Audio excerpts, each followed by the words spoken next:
মধ্যপ্রাচ্যের চলমান উত্তেজনার মধ্যেই এবার নতুন এক মোড়ের ইঙ্গিত দিচ্ছে ইরান।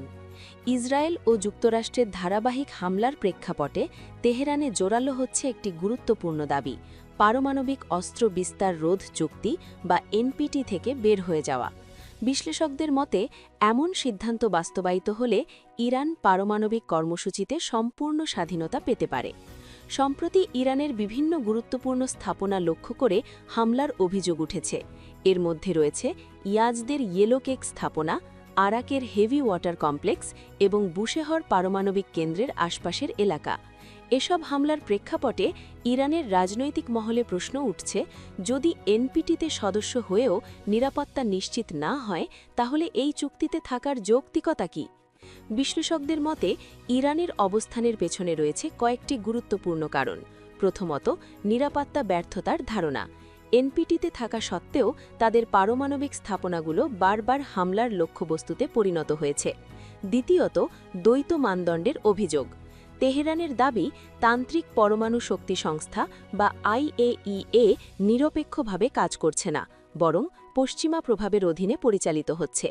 তৃতীয়ত, দীর্ঘদিনের অর্থনৈতিক নিষেধাজ্ঞা ও সামরিক চাপ। ইরান মনে করছে চুক্তির ভেতরে থেকে তারা কৌশলগতভাবে পিছিয়ে পড়ছে। এছাড়া নতুন আন্তর্জাতিক জোট যেমন ব্রিক্স বা সাংহাই সহযোগিতা সংস্থার সঙ্গে ঘনিষ্ঠতা বাড়ানোর দিকেও নজর দিচ্ছে তেহরান। যদি ইরান আনুষ্ঠানিকভাবে এনপিটি থেকে বেরিয়ে যায় তাহলে আন্তর্জাতিক অঙ্গনে বড় ধরনের পরিবর্তন ঘটতে পারে।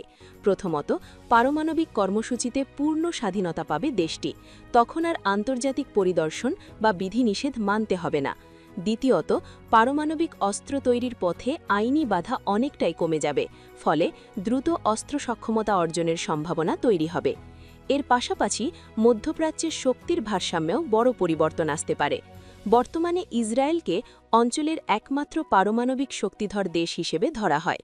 ইরান যদি সেই সক্ষমতা অর্জন করে তাহলে ইসরায়েলের একক আধিপত্য চ্যালেঞ্জের মুখে পড়বে। একই সঙ্গে ইরানের কৌশলগত প্রতিরোধ ক্ষমতা বা ডিটারেন্সও উল্লেখযোগ্যভাবে বাড়বে। বিশ্লেষকদের মতে ইরান ইতোমধ্যে প্রযুক্তিগতভাবে অনেক দূরে গিয়ে গেছে।